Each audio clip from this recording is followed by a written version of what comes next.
Hello అందరికీ. ఈరోజు మన కిచెన్లోనే ఎగ్ ఆమ్లెట్ అండి. ఈ ఆమ్లెట్ అంతా ఎవరికి ఇష్టం ఉండదో అందరికి ఇష్టమే కదండి.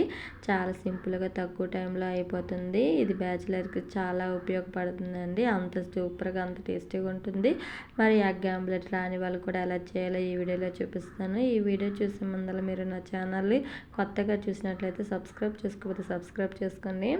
ఫస్ట్గానే ఒక బౌల్ తీసుకొని అందులో 2 ఆనియన్స్ బాగా చిన్న చిన్న ముక్కలుగా కట్ చేసుకొని వేసుకోవాలి.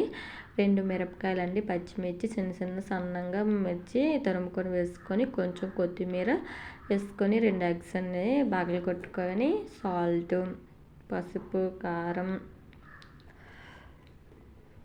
ధనియాల పౌడర్ వేసుకొని స్పూన్తో బాగా కలుపుకోవాలండి. ఇలాగా అది ఎగ్ అనేది బాగా కలిసినంత వరకు కలుపుకోవాలి. నొరగొచ్చినంత వరకు ఇలా కలుపుకుంటూ బాగా కలుపుకోవాలండి.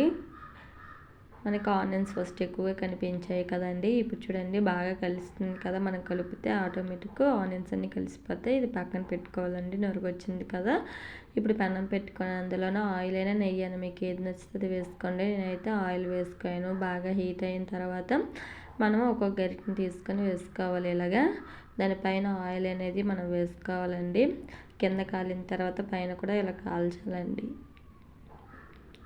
చూడండి ఎంత బాగా కాల్చింది కదా. ఇది ఒక ప్లేట్లో తీసుకుని పక్కన పెట్టుకోవాలి. ఇంకో ఆమ్లెట్ కూడా అలాగే వేసుకోవాలండి.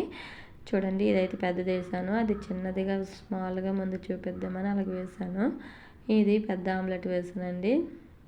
ఇది మా హస్బెండ్ కోసమని వేసాను. చాలా సింపుల్గా తక్కువ టైంలో అయిపోతుందండి. మీకు నచ్చినట్లయితే మీరు ట్రై చేయండి. చాలా ఎక్కువ ప్రాసెస్ ఏమీ లేదండి. తక్కువైనా ఇంట్లో ఉన్న వాటితోనే చేసుకోవచ్చు. మరి ఈ వీడియో మీకు నచ్చినట్లయితే నా ఛానల్ని సబ్స్క్రైబ్ చేసి లైక్ చేయండి, షేర్ చేయండి. బాయ్ అందరికీ.